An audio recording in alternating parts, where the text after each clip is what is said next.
Good morning students. आज start करते हैं रिप्रोडक्शन इन ऑर्गेनिज्म का लेक्चर सेकंड। तो फर्स्ट लेक्चर में हम लोग कंप्लीट कर चुके थे कि किसी भी ऑर्गेनिज्म की लाइफ अगर हम डिफ्रेंशिएट करें, पार्ट्स में डिवाइड करें, तो टोटल 3 फेजेस बनते हैं किसी भी ऑर्गेनिज्म की लाइफ के। फर्स्ट उसके बर्थ, ठीक है, नेक्स्ट ग्रोथ और एट लास्ट डेथ। तो 3 फेजेस में हम लोगों ने डिवाइड किया था। अब उन्हीं 3 फेजेस को इलेबोरेट करना है। तो देखो, फर्स्ट हम लोगों ने कहा था ऑर्गेनिज्म की बर्थ, ऑर्गेनिज्म की बर्थ, फिर होती है ग्रोथ, फिर होती है ग्रोथ, और नेक्स्ट और लास्ट डेथ, यानी सल्ट जाना। ठीक है, तो इन 3 फेजेस में डिवाइड किया था। बर्थ और डेथ तुम लोग समझते हो कि ऑर्गेनिज्म का इस वर्ल्ड में आना, ठीक है। डेथ कि यहाँ से चले जाना, नेचुरल डेथ की बात करें हम लोग, किसी एक्सीडेंटल डेथ की बात नहीं कर रहे, ठीक है।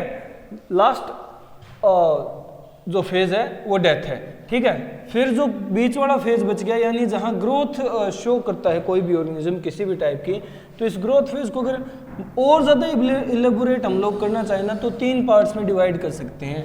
ग्रोथ 3 तरह की हम लोग शो कर सकते हैं, ठीक है। वो कौन कौन सी? तो सबसे पहले मैं कहूँ तो ग्रोथ का फर्स्ट फेज आएगा जिसे जुवेनाइल फेज बोलते हैं। जुवेनाइल फेज, जुवेनाइल फेज हम लोग बोलेंगे एनिमल्स के केस में, यानी हम लोगों के केस में जुवेनाइल फेज। जबकि यही फर्स्ट ग्रोथ फेज अगर हम प्लांट्स में देखें तो हम इसे कहेंगे vegetative phase, vegetative phase, vegetative phase. Vegetative phase हम लोग बोल रहे हैं प्लांट्स के केस में, ठीक है। तो दोनों का मतलब एक ही है, स्टार्टिंग या इनिशियल ग्रोथ फेज है ये, ठीक है। बट एनिमल्स के केस में इसे जुवेनाइल और प्लांट्स के केस में वेजिटेटिव फेज बोलेंगे। नेक्स्ट जो सेकंड फेज होता है और जो इंपॉर्टेंट है, हमें इस चैप्टर में पढ़ना भी है, जिसके बारे में ही पढ़ेंगे हम लोग, वो है रिप्रोडक्शन या रिप्रोडक्टिव फेज। रिप्रोडक्टिव फेज, ये चाहे एनिमल का हो या प्लांट का हो, रिप्रोडक्टिव फेज ही बोला जाता है। क्लियर है? नेक्स्ट, अगर मैं कहूं कि ग्रोथ से आगे डेथ होनी है, नेचुरल डेथ होनी है, तो उसके लिए एक बीच में फेज आता है, लास्ट ग्रोथ फेज, जिसे हम लोग एनिमल्स के केस में तो बोलेंगे सीनेसेंस। सॉरी, एनिमल्स के केस में तो हम लोग बोलेंगे कि ओल्ड एज हो गई, old age, old age animals के केस में। और प्लांट्स के केस में ओल्ड एज को हम लोग कहते हैं सीनेसेंस, सीनेसेंस, सीनेसेंस है प्लांट्स के केस में, ठीक है। अब इन्हीं को डिस्क्राइब करना है, इन्हीं 3 ग्रोथ फेजेस को डिस्क्राइब करना है हमें। क्लियर है? तो देखो, जो जुवेनाइल फेज या वेजिटेटिव फेज है, यानी प्री रिप्रोडक्टिव फेज है, रिप्रोडक्टिव फेज से पहले वाला फेज, इस फेज में क्या होगा? ये पहली बात तो इनिशियल ग्रोथ फेज है, इनिशियल ग्रोथ फेज है, या फिर मैं कहूं तो प्री रिप्रोडक्टिव है, प्री रिप्रोडक्टिव फेज है। क्लियर है?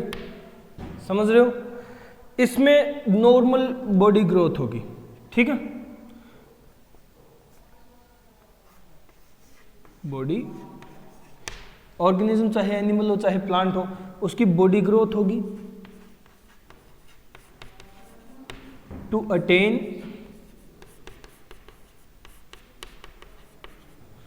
Attain a reproductive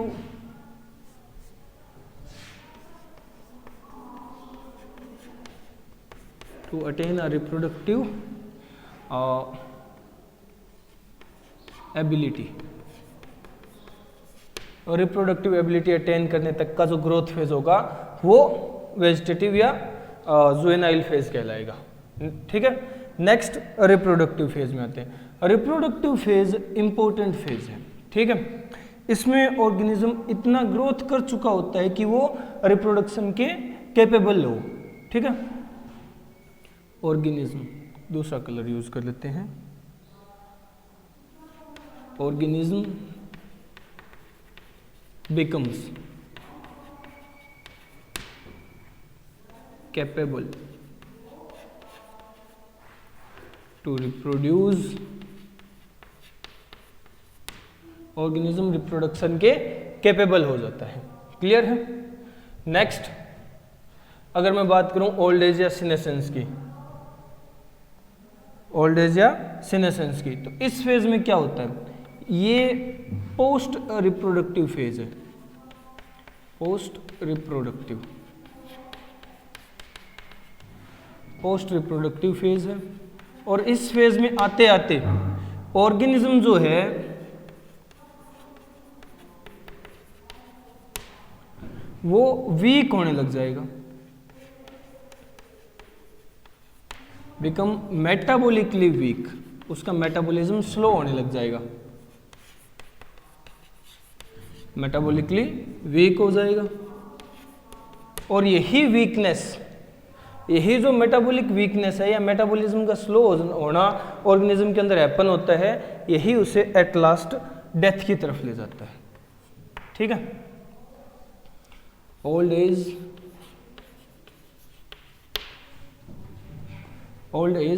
results into natural death, और ओल्ड एज ही है जो एट लास्ट नेचुरल डेथ का रिजल्ट देती है, जिसके कारण ऑर्गेनिज्म सल्ट जाता है। तो किसी भी ऑर्गेनिज्म की लाइफ को हम 3 फेजेस में डिवाइड कर सकते हैं, बर्थ, ग्रोथ और डेथ। अब बर्थ और बर्थ और डेथ के बीच में जो ग्रोथ फेज है वो इंपॉर्टेंट फेज है। इसमें 3 तरह के पार्ट देखने को मिलते हैं। अगर मैं एनिमल्स की बात करूं तो जुवेनाइल फेज होगा, फिर रिप्रोडक्टिव और फिर ओल्ड एज फेज। जबकि प्लांट्स की बात करूं तो वेजिटेटिव फेज, रिप्रोडक्टिव फेज और सीनेसेंस फेज। समझ रहे हो? अब देखो, जुवेनाइल फेज या वेजिटेटिव फेज में क्या होगा कि ऑर्गेनिज्म की इनिशियल बॉडी ग्रोथ होगी, ठीक है, प्री रिप्रोडक्टिव फेज है, बॉडी कैपेबल होगी, अटेन करेगी रिप्रोडक्टिव मैच्योरिटी या रिप्रोडक्टिव कैपेबिलिटी अटेन करेगी। क्लियर है? नेक्स्ट, रिप्रोडक्टिव फेज में क्या होगा? ऑर्गेनिज्म रिप्रोडक्शन के कैपेबल हो चुका होगा, वो रिप्रोड्यूस कर सकता है इस टाइम, और वो रिप्रोडक्शन करेगा, परफॉर्म कर सकता है। फिर ओल्ड एज में क्या होगा?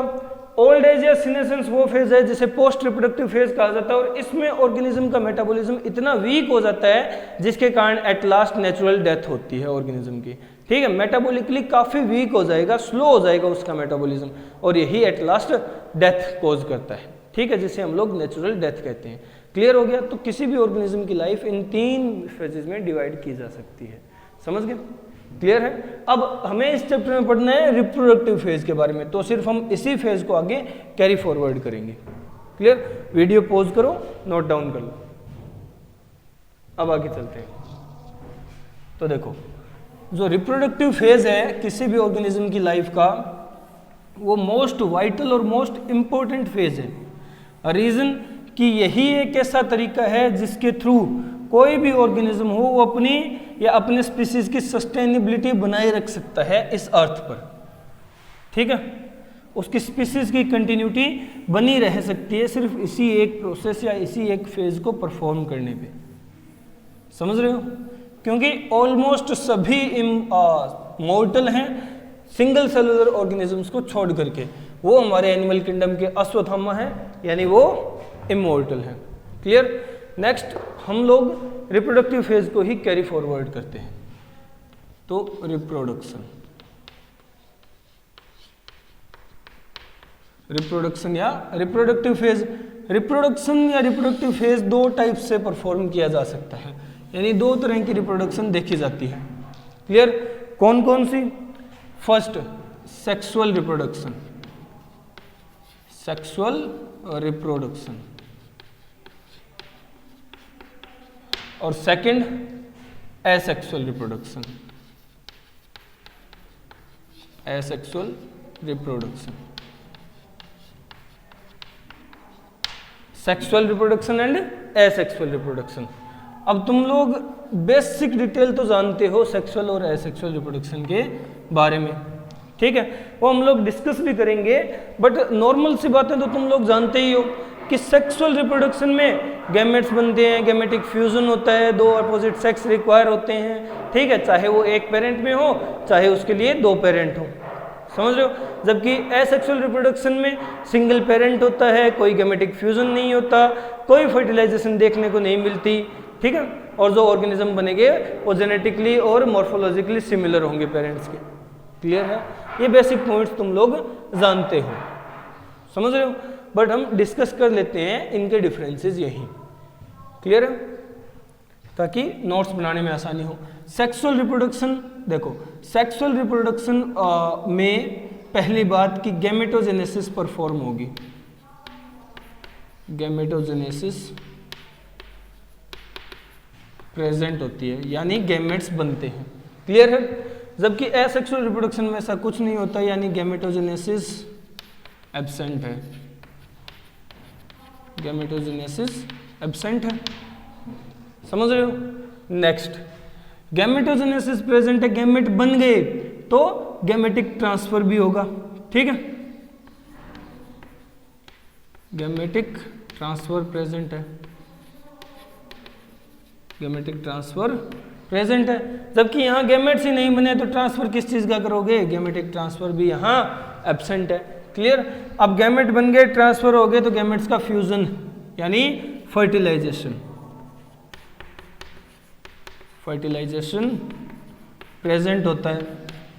जबकि यहाँ ना गैमेट है, ना गैमेट ट्रांसफर होते हैं और ना ही फर्टिलाइजेशन होगी, समझ रहे हो। क्लियर है। नेक्स्ट, अगर मैं बात करूं तो फर्टिलाइजेशन होती है, दो गैमेट्स अपोजिट सेक्स के फ्यूज होते हैं, सिनगेमी परफॉर्म करते हैं, तो इसकी वजह से रिकम्बिनेशन आती है, रिकम्बिनेशन होती है, रिकम्बिनेशन प्रेजेंट है, ठीक है। जबकि यहां ऐसा कुछ नहीं है तो रिकम्बिनेशन भी नहीं होती, रिकम्बिनेशन एब्सेंट है। रिकम्बिनेशन होता है कि जेनेटिक मटेरियल का ट्रांसफर होना एक दूसरे में, जैसे मिक्सअप होना जेनेटिक मटेरियल का। क्लियर है, क्रोमोसोम्स का कुछ पार्ट एक्सचेंज कर लेना, समझ रहे हो, वो रिकम्बिनेशन होता है। तो रिकम्बिनेशन प्रेजेंट है, रिकम्बिनेशन एब्सेंट है। अब यहाँ रिकम्बिनेशन प्रेजेंट है तो रिकम्बिनेशन के कारण वेरिएशन आती है, वेरिएशंस प्रेजेंट, ठीक है। जबकि यहाँ रिकम्बिनेशन नहीं होती तो वेरिएशन नहीं होती, वेरिएशन एब्सेंट है, समझ रहे हो। वेरिएशन होता है चेंजेस, ठीक है, यानी कुछ स्पेशल कंटिन्यूअस टाइप की वेरिएशन यहाँ देखने को मिलती है, हमें स्पेशल चेंजेस आते हैं जो इवोल्यूशन में हेल्प कर सकते हैं। तो हम लोग कह सकते हैं कि अगर वेरिएशन शो हो रही है, यहाँ वेरिएशन प्रेजेंट है, तो सेक्सुअल रिप्रोडक्शन इवोल्यूशन में हेल्प करती है, ठीक है, इवोल्यूशन में हेल्प करती है। जबकि एसेक्सुअल रिप्रोडक्शन का ऐसा कोई रोल नहीं होता। क्लियर, ये इतने डिफरेंसेस हुए, आगे डिफरेंसेस कर रहे हैं तो मैं इन्हें रफ कर देता हूँ, वीडियो पॉज करके नोट कर लेना। क्लियर है। तो देखो सेक्सुअल रिप्रोडक्शन में रिकम्बिनेशन है, रिकम्बिनेशन कॉज करती है वेरिएशन, और वेरिएशन आती है इस वजह से ये पार्टिसिपेट करता है, ये रोल प्ले करता है, यानी sexual reproduction helps in evolution, evolution में हेल्प करता है। जबकि एसेक्सुअल रिप्रोडक्शन का कोई रोल नहीं होता इवोल्यूशन में, no role in evolution, evolution में कोई रोल नहीं है। क्लियर है। सेक्सुअल रिप्रोडक्शन से जो वेरिएशंस आती हैं, ठीक है, मैं कहूंगा sexual reproduction is the source of, is the source of continuous and determinate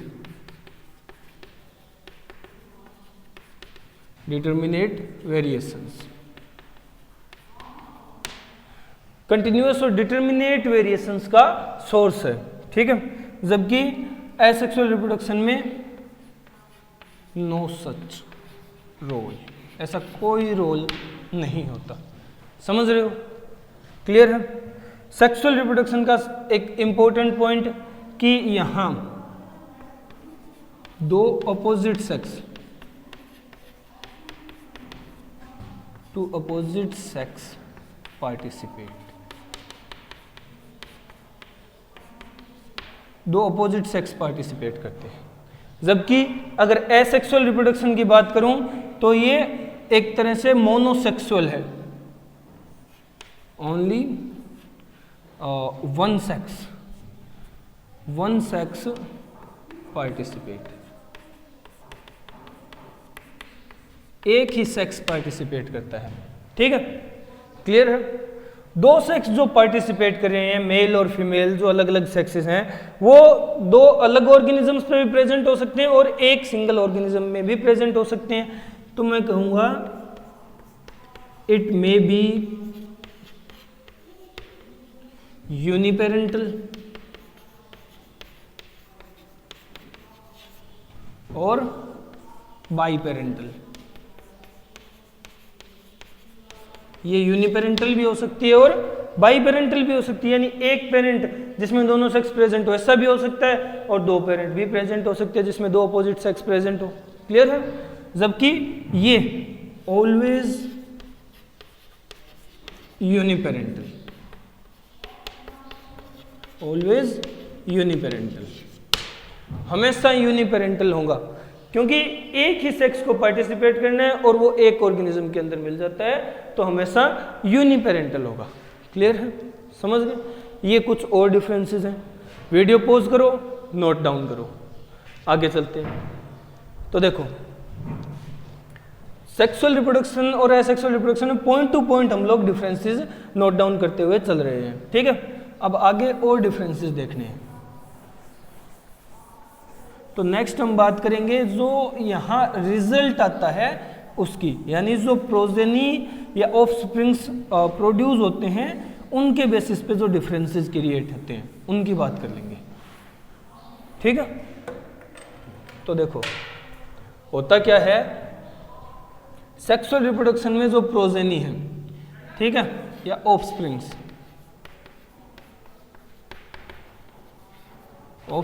या मैं कहूं progeny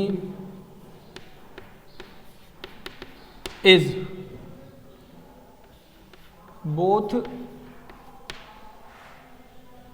both genetically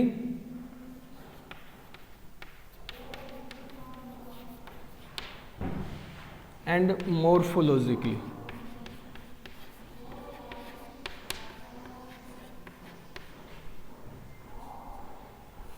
Morphologically different या differ from parents and also from each other.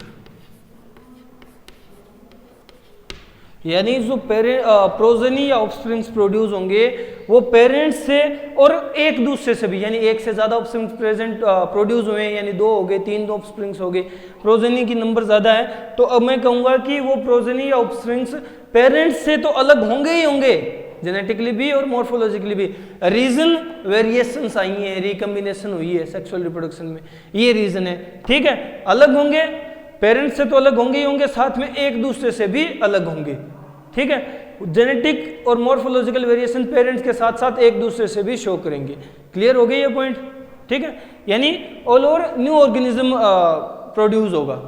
समझो, स्पीसीज सेम ही रहेगी, ये नहीं कि इंसान के कुत्ते का बच्चा पैदा हो रहा है। ठीक है? होगा तो इंसान ही, बट वो दिखने में, उसके जेनेटिक मटेरियल में यहां से सिमिलरिटीज नहीं मिलेगी, कुछ परसेंट मिलेगी, बट ऑल ओवर वेरिएशंस के कारण डिसिमिलर मिलेगा। ठीक है? क्लियर है?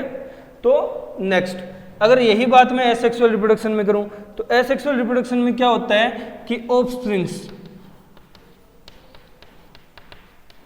ऑफस्प्रिंग्स या फिर progeny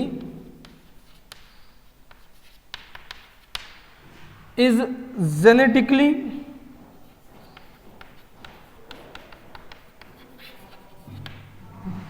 is genetically and morphologically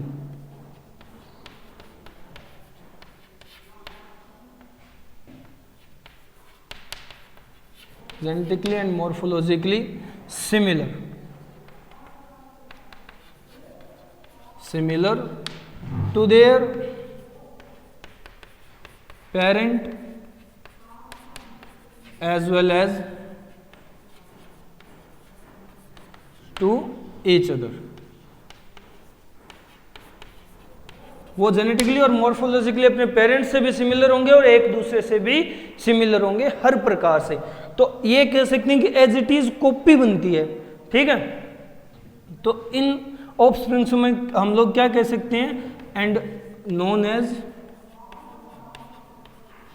as clone, इन्हें क्लोन कहा जाता है, ठीक है, इन्हें क्लोन कहा जाता है।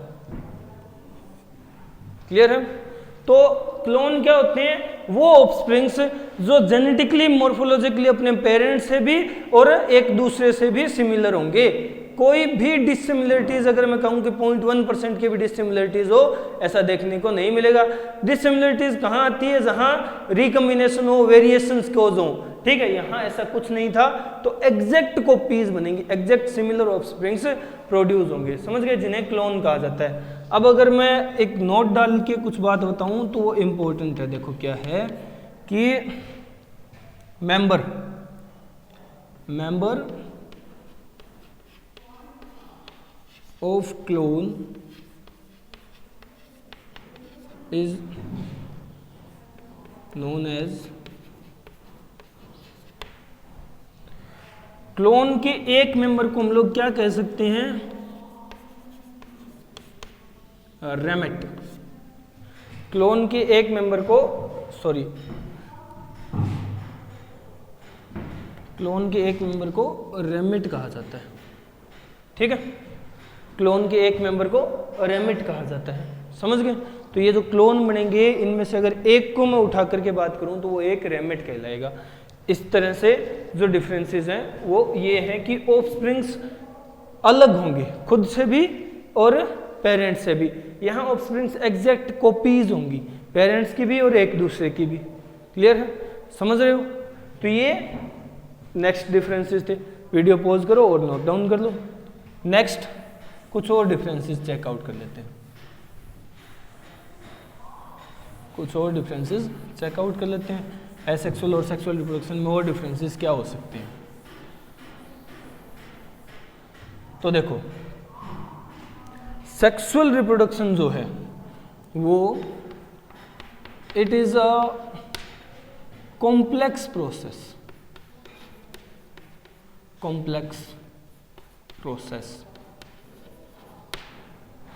includes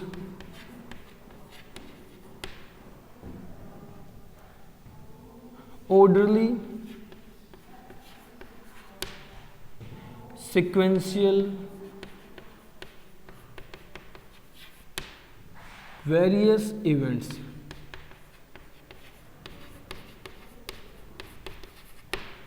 इस सेक्सुअल रिप्रोडक्शन के दौरान बहुत सारे ऑर्डरली सिक्वेंशियल इवेंट्स परफॉर्म किए जाएंगे, ठीक है। जैसे गैमेटोजेनेसिस हुआ, गैमेट ट्रांसफर हुआ, फिर फ्यूजन हुआ यानी फर्टिलाइजेशन, और फिर पोस्ट फर्टिलाइजेशन जो चेंजेस आते हैं यानी development of embryo, first zygote formation, फिर एम्ब्रियो की डेवलपमेंट। इस तरह के सिक्वेंशियल इवेंट्स परफॉर्म होंगे। इस वजह से जो सेक्सुअल रिप्रोडक्शन है वो it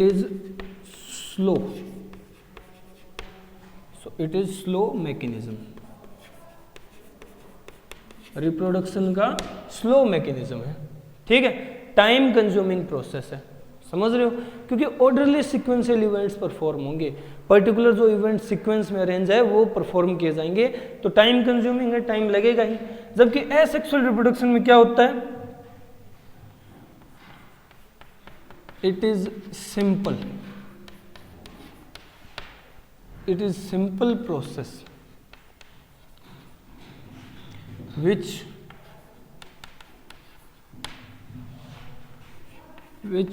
does not include any sequential event, ये एक सिंपल और फास्ट प्रोसेस है जिसमें कोई भी ऐसा सीक्वेंशियल इवेंट नहीं मिलता जैसा सेक्सुअल रिप्रोडक्शन में देखने को मिलता है। तो हम लोग कह सकते हैं कि it is a fast process, it is a fast process या fast mechanism of reproduction. Reproduction का फास्ट मैकेनिज्म है जिसमें टाइम कम कंज्यूम होता है। ठीक है, क्लियर है, समझ गए? कोई दिक्कत, कोई प्रॉब्लम यहाँ किसी भी तरह की? तो देखो, ये सेक्सुअल रिप्रोडक्शन और एसेक्सुअल रिप्रोडक्शन में लास्ट डिफरेंसेस थे। वीडियो पॉज करो, नोट डाउन कर लो। क्लियर है? यहाँ सेक्सुअल एसेक्सुअल रिप्रोडक्शन में जितने पॉसिबल डिफरेंसेस हो सकते थे नॉर्मली तुम्हारे लेवल के, वो हम सब क्लियर कर चुके हैं। इनमें कोई दिक्कत हो, कोई डाउट हो तो तुम लोग जब डाउट क्लास लगेगी उस टाइम क्लियर कर लेना। समझ रहे हो? अब यहाँ सेक्सुअल एसेक्सुअल रिप्रोडक्शन के बेसिक डिफरेंसेस कंप्लीट होते हैं। अब हमें एक एक प्रोसेस को कंप्लीट करना है, जैसे सेक्सुअल रिप्रोडक्शन को कंप्लीट करेंगे, एसेक्सुअल रिप्रोडक्शन को कंप्लीट करेंगे, इस तरह से। समझ रहे हो? तो देखो, कुछ स्पेशल पॉइंट है, उसके बाद हम लोग पर्टिकुलर एक एक पार्ट को लेकर के कंप्लीट करते चलेंगे। ठीक है? वो स्पेशल पॉइंट क्या है वो नोट डाउन कर लो। तो यहाँ सेक्सुअल एसेक्सुअल रिप्रोडक्शन में जो भी डिफरेंसेस थे वो कंप्लीट हो चुके हैं। रिप्रोडक्टिव फेज के दोनों टाइप्स क्लियर कर चुके हैं हम लोग।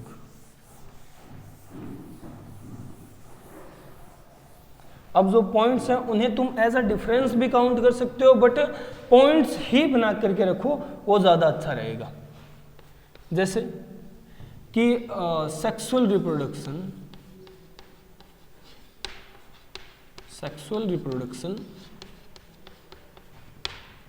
इंक्लूड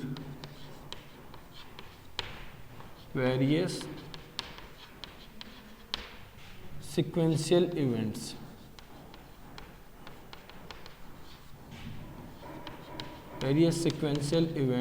such as, वो सारे इवेंट्स हम लोग अभी देख लेते हैं, normally point two point clear कर लेते हैं कि कौन कौन से सीक्वेंशियल इवेंट्स हो सकते हैं। तो देखो, सेक्सुअल रिप्रोडक्शन जो है उसको 3 पार्ट्स में डिवाइड किया जा सकता है।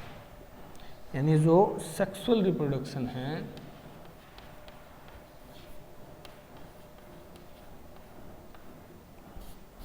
सेक्सुअल रिप्रोडक्शन, उसको हम 3 पार्ट्स में डिवाइड कर सकते हैं।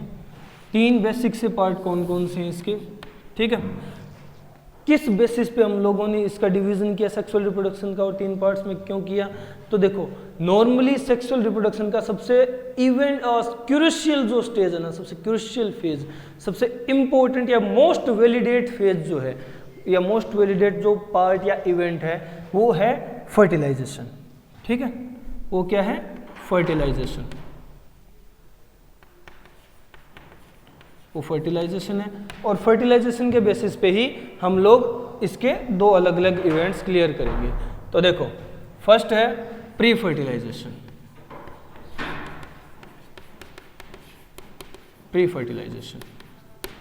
ठीक है, और नेक्स्ट है पोस्ट फर्टिलाइजेशन,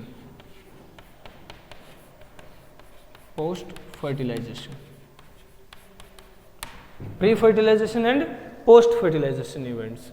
अब फर्टिलाइजेशन के बेसिस पे डिफरेंशिएट किया है, तो फर्टिलाइजेशन ही सेक्सुअल रिप्रोडक्शन का most critical, crucial, important event है। ठीक है, अब हम लोग देख लेते हैं प्री फर्टिलाइजेशन में कौन से इवेंट्स आते हैं। तो देखो, प्री फर्टिलाइजेशन में फर्स्ट जो पॉइंट है या फर्स्ट एक्शन है जो परफॉर्म किया जाता है वो है गैमेटोजेनेसिस, यानी गैमेट्स बनाए जाएंगे सबसे पहले, गैमेटोजेनेसिस। ठीक है, फिर गैमेट्स का फ्यूजन होता है जिसे फर्टिलाइजेशन कहते हैं, बट इसके लिए हमें गैमेट्स को एक दूसरे के पास लाना पड़ता है। तो मैं कहूँगा गैमेट्स को ट्रांसफर करना पड़ेगा, गैमेटिक ट्रांसफर। अब जैसे ही गैमेट्स ट्रांसफर होंगे फिर होगा फ्यूजन। फर्टिलाइजेशन क्या है? Fusion of gametes. जिसे हम लोग नॉर्मल लैंग्वेज में सिनगेमी भी कहते हैं, सिनगेमी भी कहते हैं। सिन मतलब फ्यूजन, गेमी मतलब गैमेट्स का, तो सिनगेमी फर्टिलाइजेशन। फिर फर्टिलाइजेशन के बाद पोस्ट फर्टिलाइजेशन जो चेंजेस आते हैं या पोस्ट फर्टिलाइजेशन जो इवेंट्स हैं, उनमें कौन कौन से इवेंट होंगे? पहला कि फर्टिलाइजेशन का रिजल्ट होता है जाइगोट, तो जाइगोट की डेवलपमेंट